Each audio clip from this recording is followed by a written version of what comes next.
Hello, and thank you for joining us on this Thursday afternoon. I'm Jurnee Taylor, and here's a look at some of the top stories we're following today.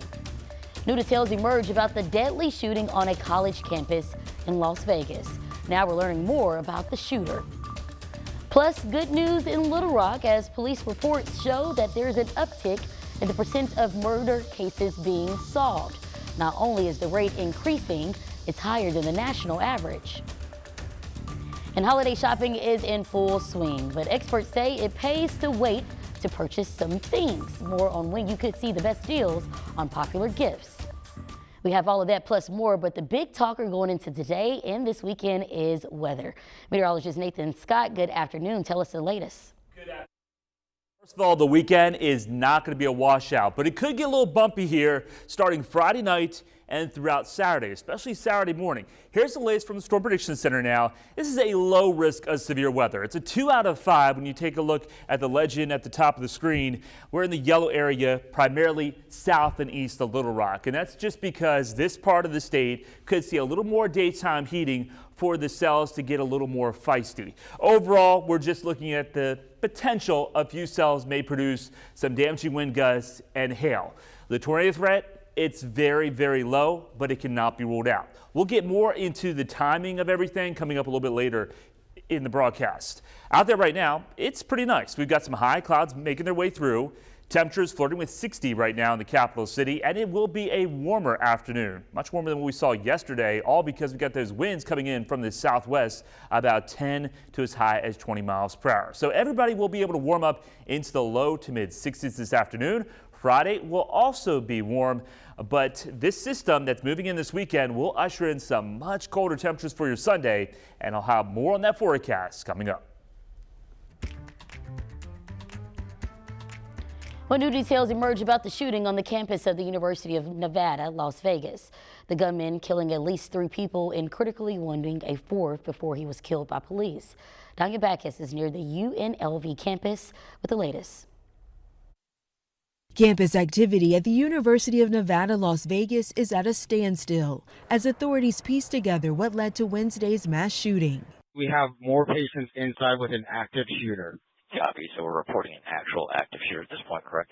That's affirmative. Cops are going in right now. Police say the gunman killed 3 people and wounded another person after opening fire on the 4th floor of the business school building. Went to multiple floors and the suspect was neutralized on the outside by the UNLV Police Department. CBS Las Vegas affiliate KLAS has identified the shooter as Tony Polito, a former college professor in his 60s. Sources tell KLAS Polito recently applied for a job at the university and was denied. The tragedy here has sent shockwaves across the campus of 30,000 students, faculty, staff, and the Las Vegas community. Many UNLV students described the panic they felt, knowing an active shooter was nearby. We had to close the door and barricade all the tables up, about 6 tables up. I'm still scared out of my mind right now. I was just trying to keep alert and trying to comfort students. So far, authorities have searched the suspect's apartment in Henderson, Nevada for clues. Investigators have also retrieved several electronic devices, including a cell phone, to help determine a possible motive. Danya Backus, CBS News, Las Vegas. Well, according to the Gun Violence Archive, there have been more than 630 mass shootings in America this year.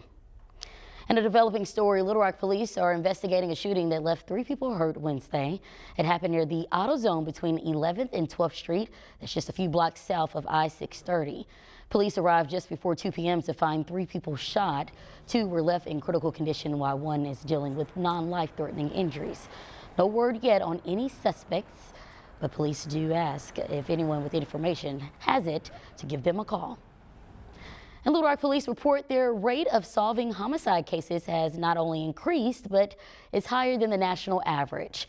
According to FBI's most recent 2022 data, nationally, only about 50% of all murder cases are getting solved. That's a near historic low. But Little Rock police say as of Monday this year, they've closed 77% of their homicide cases, continuing an upward trend from the past few years. Pulaski County Prosecutor Will Jones and his team works with LRPD to get cases closed, even as they work through some of the backlog cases from the pandemic. I think there have been some advancements in technology and things like that. And then again, I'd like to think that our level of communication with them helps in some way. In a statement to THV11, LRPD Chief of Police Heath Helton credits the work of their major crimes detectives and crime scene unit, but police did not want to share their specific detective methods with the public, saying they want to protect its success.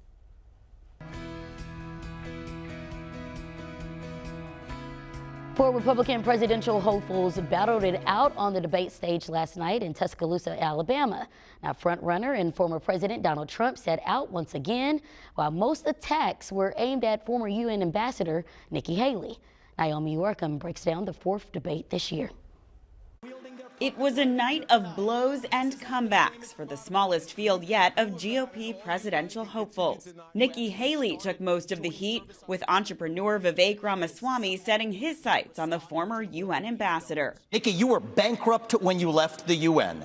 After you left the UN, you became a military contractor, and now you're a multimillionaire. That math does not add up. It adds up to the fact that you are corrupt. Haley, whose poll numbers are on the rise and has welcomed new high-profile endorsements, appeared to take the shots in stride. I love all the attention, fellas. Thank you for that. Former New Jersey Governor Chris Christie came to Haley's defense, delivering one of the most memorable jabs of the night at Ramaswamy. The fourth debate that you would be voted in the first 20 minutes as the most obnoxious blowhard in America. So shut up for a little while. Former President Donald Trump skipped the debate once again, instead holding a fundraiser in Florida. But the clear frontrunner's bid for 2024 was a hot topic, as Florida Governor Ron DeSantis walked a fine line on whether Trump is fit to be president for another term. We have an opportunity to nominate someone and elect someone for 2 terms. We should not nominate somebody who's almost 80 years old. Scuffles among the 4 candidates still shooting for second place marked the final debate before the Iowa caucuses next month. Naomi Ruckham, CBS News. Well, the latest CBS News poll from earlier November showed Trump winning 61% of likely GOP primary voters nationwide, more than all the other candidates combined. Now, DeSantis came in a distant second at 18%.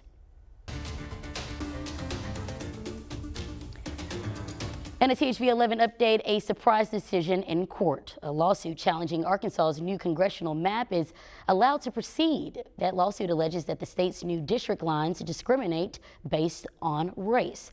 Now let's show you the comparison so you can see the difference at the heart of this lawsuit that's allowed to continue. On the left is the old with all map, where Pulaski County is the second congressional district. Now on the right is the new map approved in 2021, where Pulaski County is split up into 3 separate districts. The lawsuit claims that the map is unconstitutional because it splits voting power in black neighborhoods.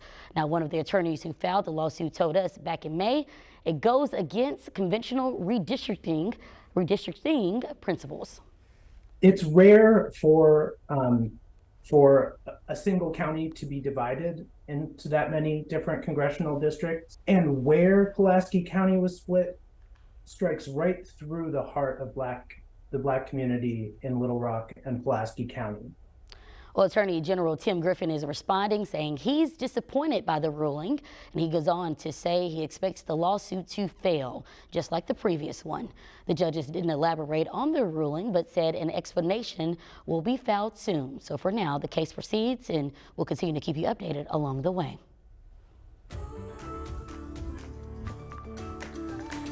Well, heads up for those in Little Rock. Yard waste collection has been temporarily suspended. The city posted on X that it's due to a lack of personnel and trucks. John Honeywell, Director of Public Works, says some people called out sick, and when you add in that too many of the trucks need repairs and that they had to make this decision. Well, don't worry though. He says they should be back up and running like normal very soon. I would say maybe a couple days, but we're going to keep reporting probably every morning when we know exactly what we have when we're putting people out in the morning, and that we'll be able to have updates on that each day. Honeywell says in past situations similar to this, it's usually only taking them 1 or 2 days to get back to normal. What happened today, the Jewish community will gather in Little Rock for a ceremonial menorah lighting. The Hanukkah tradition marks the start of the 8-day holiday. Tonight, Governor Sarah Sanders will be there for the celebration, Along with the lighting, there will be traditional Jewish foods and music. It starts at 5:30 at the corner of Chenal and Bowman. Around this time of year, food banks are busier than usual, but they often receive donations that many people cannot use. Coming up, a look at which items are most helpful to donate this holiday season. And it's a nice Thursday around the region. The sunshine being filtered out by some high clouds moving through. But the weather turns a little bit on the sour side. Moving into the first half of the weekend, I'll have more on the timing and potential of strong, possibly severe thunderstorms coming up next.